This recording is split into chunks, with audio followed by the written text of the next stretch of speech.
10 années durant, Audi aura préservé son TT de la menace diesel, mais en 2008, le constructeur succombe.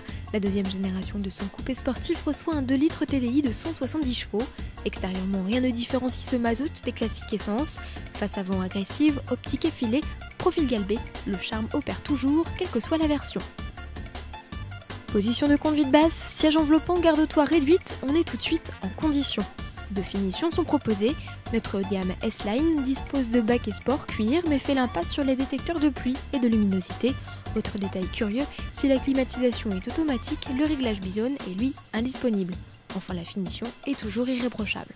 Au premier coup de clé, surprise, le TDI émet une sonorité rauque. À son volant, agilité et facilité de conduite sont au rendez-vous. On regrette que les performances du moteur, si élogieuses sur le papier, le soient moins dans la réalité.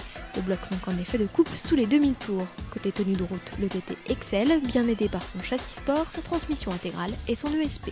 Le TT propose à l'arrière 2 places d'appoint. Seuls les gabarits de moins d'1,50 m pourront loger sur ces fauteuils. Au-delà, il faudra effectuer le voyage recroquevillé. Enfin, si vous pensiez installer le siège auto de votre petit dernier, sachez que les fixations Isofix sont en option à 50 €.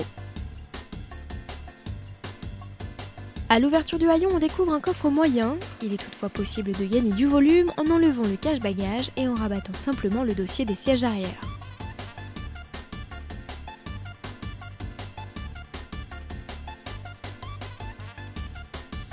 Sous le tapis de coffre loge un kit anti-crevaison. L'arrivée d'un diesel dans la gamme permet à Audi d'offrir un TT à la consommation mesurée et d'échapper au malus écologique. Dommage toutefois que l'agrément de conduite de ce mazout n'égale pas celui de ses homologues essence, plus démonstratifs. Le coupé du constructeur Osano affiche des tarifs élevés à partir de 38 890 €.